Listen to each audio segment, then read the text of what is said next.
Sir Congress की तीसरी सूची जारी हुई है, आपको उम्मीदवार बनाया गया है, तो किस तरह नहीं, सबसे पहले तो पार्टी का और नेतृत्व का बहुत बहुत धन्यवाद। उन्होंने मुझे उचाना कला से पार्टी के लिए उम्मीदवार के तौर पर चयनित किया और बाकी सभी कैंडिडेट भी जो है उन सबको मेरी बहुत बहुत बधाई और शुभकामनाएं।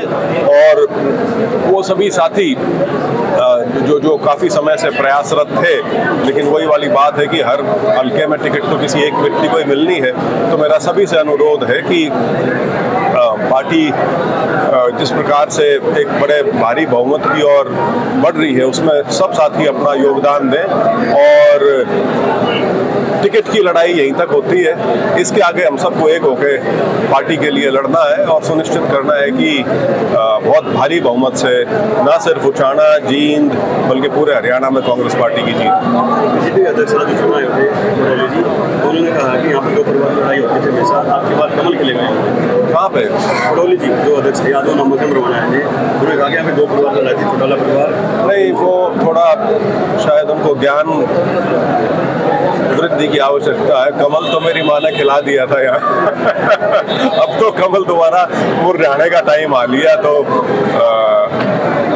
और कोई परिवारों वाली बात नहीं होती। हमने हमेशा लोगों की राजनीति करी है और ये लोगों का अपार समर्थन और आशीर्वाद ही है, प्यार है, जो मेरे पिताजी यहाँ पिछले 52 साल से निरंतर राजनीति में हैं और अब मुझे मौका मिला है, तो मुझे पूरा विश्वास है कि लोगों का वही स्नेह और प्यार अभी भी बना रहेगा। सर आप युवा हैं, तो युवाओं के लिए क्या मैसेज आप देंगे? युवाओं के लिए संदेश यही है कि मैं समझ सकता हूं कि पिछले 10 साल जो भाजपा के रहे हैं वो खास तौर पर रोजगार की नज़र से बहुत ही निराशाजनक रहे हैं और यही कारण है कि आज के दिन सरकारी आंकड़ों के अनुसार भी हरियाणा में बेरोजगारी दर जो है वो देश में सबसे ज़्यादा है और इसका सीधा सीधा एक नतीजा हम देख रहे हैं कि ये जो पलायन हो रहा है युवाओं का विदेशों में जो जा रहे हैं गैर सरकारी तरीके से या कहें तो कानूनी गैर कानूनी तरीके से, ये उसी का नतीजा है।